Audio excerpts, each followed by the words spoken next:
ఋషి సింహాలు జ్ఞానయోగ పట్టభద్రుడు, ఒక వశిష్ఠుడనగా, ఒక గౌతముడనగా, ఒక కశ్యపుడనగా, ఒక జమదగ్ని అనగా, ఒక విశ్వామిత్రుడనగా మహానుభావులు 1000 ఏళ్ళు తపస్సు చేశారు. వాళ్ళు ఎక్కడ చేశారు? సింధు నది సైకతమునందు.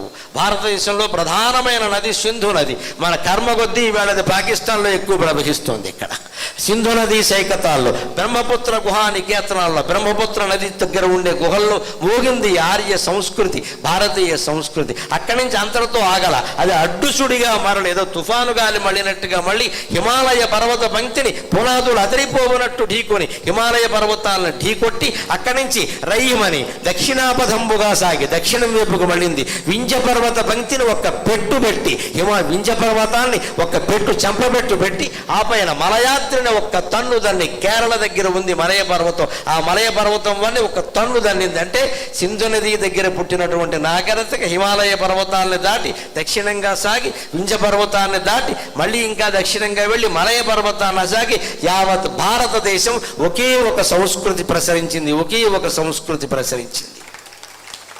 అది ఇవాళ ఎలా ఉందంటే జర్మనీ దేశం పశ్చిమార్థగోళమునందు మ్రోగుచుండగా జర్మనీ భూమిలో ఉన్న భారతీయ సంస్కృతి మన దగ్గర లేదని చెప్పచ్చండి. కారణం ఏమిటో తెలుసా?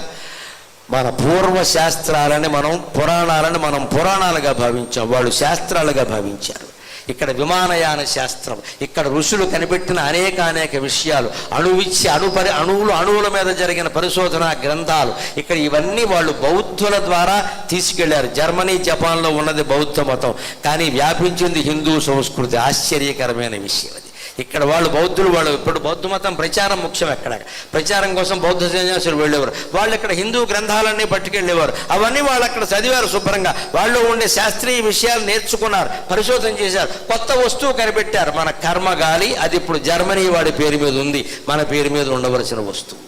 ఎందుకంటే మనం పురాణాలుగానే చదివాం. కొబ్బరికాయలు కొట్టుకుని కొబ్బరికాయ పగిలిన తర్వాత అయ్యో కుళ్ళిపోయింది, నా బతుకేమవుతుందో అని కొబ్బరికాయకి భయపడే జాతి తయారైంది. ఇక్కడ మన బుద్ధిని బట్టి మన కాపురం ఉంటుంది, కానీ కొబ్బరికాయని బట్టి మన కాపురాలు ఉండవండి. అంత సెంటిమెంట్లు పెట్టుకుని ఎడవక్కర్లేదు. ఇక్కడ పురాణాలని సెంటిమెంట్ కోసం చదివాం మనం.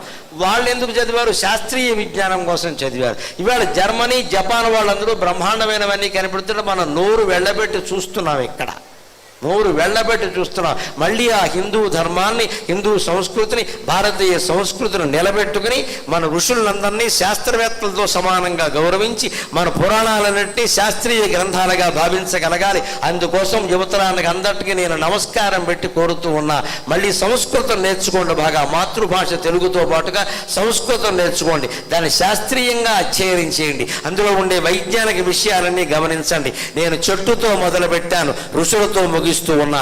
ఆ చెట్టు కింద ఉన్న ఋషులే సప్త ఋషులు, కశ్యపాత్రి, జమదగ్ని, భరద్వాజ, గౌతమ, వశిష్ఠ, విశ్వామిత్రుడైన మహర్షులు ఈ దేశ యువతరానికి సామాజిక స్పృహ కలిగించి సామాజిక బాధ్యతను పెంచి నా దేశాన్ని మళ్ళీ విశ్వగురువుని చేయాలని ఆశిస్తూ ఆశీర్వదిస్తూ స్వస్తి ప్రజాభ్యః.